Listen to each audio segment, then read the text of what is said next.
Ya, Anda kembali bersama kita dalam Apa Kabar Indonesia Pagi, dan tadi kita sudah berbicara dengan Kang Pipin lewat Zoom, sekarang sudah hadir di studio, boleh di Zoom. Nah, ini pertama kali dalam Apa Kabar Indonesia Pagi, host sama narsumnya wardrobe-nya sama. Ini bisa dilihat ya.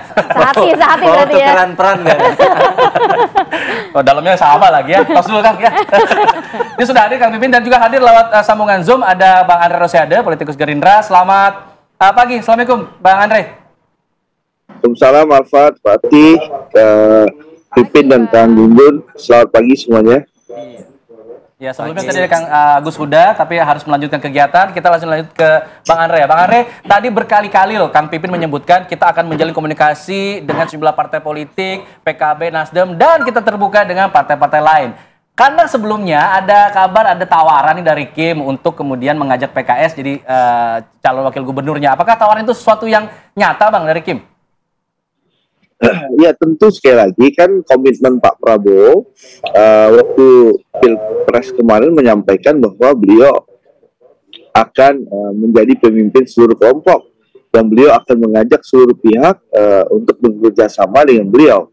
Dan tentu sekali lagi Pak Prabowo dan Mas Gibran menginginkan kepala daerah yang terpilih nanti di Pilkada 2024 bisa mendukung kebijakan, visi misi dan juga janji-janji politik beliau di Pilpres 2024. Dan harapannya tentu kepala daerah ini bisa mendukung Pak Prabowo dan Mas Gibran untuk mewujudkan itu. Nah, untuk itu tentu komunikasi politik kami dengan seluruh kekuatan yang ada, baik yang ada di Koalisi Indonesia Maju maupun di luar Koalisi Indonesia Maju, kita lakukan, termasuk ya komunikasi soal pilkada dengan teman-teman PKS gitu loh.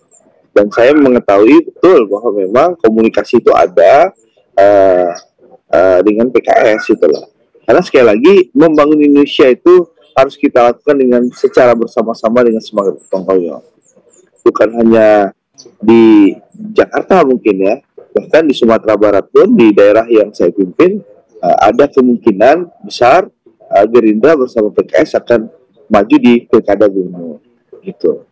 Iya, Bang Andre, kalau memang sudah ada ruang komunikasi, mungkin sudah ada komunikasi begitu nantinya lebih dalam, apakah ini nantinya tetap dari PKS ini menjadi cawagupnya dan dari cagupnya itu dengar-dengar santer-santer Ridwan Kamil atau mungkin dari Gerindra? Sudah ada arahan belum siapa yang akan dipasangkan nantinya kalau memang benar-benar PKS masuk dalam Kim? Jadi gini, komunikasi politik untuk pilkada tentu dilakukan. Ya, apakah nanti berjodoh atau tidak kan waktu yang akan menjawab ya. Yang jelas kalau bicara soal pilkada gubernur, kita kembali ke konteks pilkada gubernur DKI ya. Sampai saat ini Partai Gerindra sudah mengeluarkan rekomendasi kepada Kang Emil untuk menjadi calon gubernur yang akan kita usung. Nah, tapi keputusan resminya tentu akan dibicarakan secara bersama-sama dengan teman-teman partai koalisi. Itu satu ya. Yang kedua, tentu kita harapkan sekali lagi kalau kita jadi mendukung secara bersama-sama Kang Emil, harapan kita tentu seluruh kekuatan politik yang ada akan kita ajak. Inilah komitmen Pak Prabowo bahwa komitmen itu tidak hanya sebatas narasi atau sebatas omong-omong, tapi komitmen itu harus dieksekusi, yaitu bahwa beliau ingin mengajak seluruh kekuatan politik yang ada untuk bersama-sama membangun Indonesia. Dan itulah diwujudkan dengan komunikasi dengan teman-teman PKS, dengan teman-teman PKB, dengan teman-teman Nasdem, termasuk dengan teman-teman PDI Perjuangan yang memang di luar Koalisi Indonesia Maju. Begitu, Rati. Baik. Kenapa tadi Rati katakan itu? Karena beredar juga nih, Bang Andre, Kang Pipin, ada flyer Pak Sohibul Iman dengan Kaisang Pangarep dikait-kaitkan. Nah, apakah memang ada pembicaraan ke arah sana, Kang Pipin mungkin?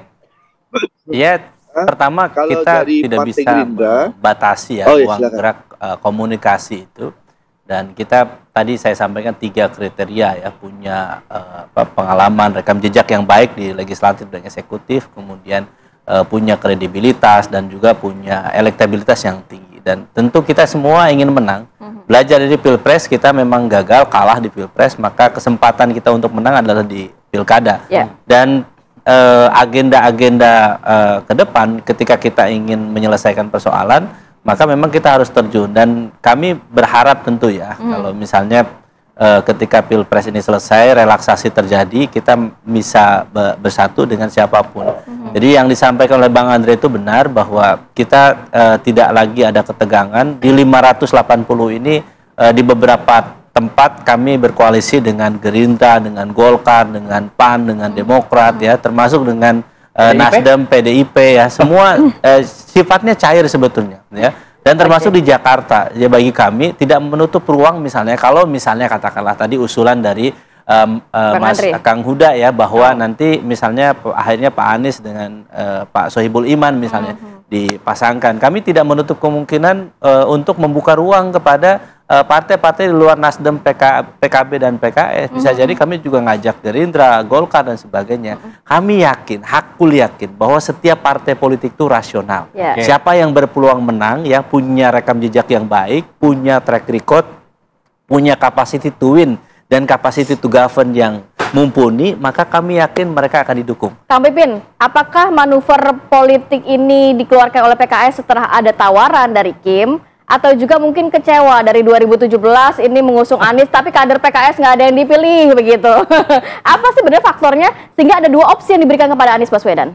Ya, tentu saya kira semua juga partai politik melakukan hal yang sama, ya, dan kami bersyukur 2024 ini kami sebagai pemenang pemilu, saya kira wajar, ya. Tetapi kami tidak mau jumawa, ya, bahwa ini harga mati. Tentu kami akan bernegosiasi, ya, dengan calon mitra koalisi kami, bahwa siapa kira-kira yang memang layak dan pantas untuk memimpin Jakarta ini.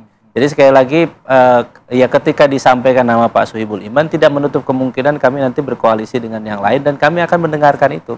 Dan sudah penjajakan dengan Pak Surya Paloh, sudah bicara, mungkin insya Allah nanti ke depan dengan Gus Imin, ya, semua kita akan lakukan, termasuk dengan Gerindra dan Bang Andre juga kita akan sampaikan. Ayo kita ngajak bareng-bareng, karena memang saya yakin, ya, semua partai akan mendukung sosok yang punya rekam jejak baik dan berpotensi menang besar. Baik, komunikasi terus dijalankan, artinya ada peluang untuk kemudian tidak kaku. Nah, kita akan bahas sampai mana kekakuan itu, kita akan uji nanti di segmen berikutnya. Tetap di sini, apa kabar Indonesia Pagi.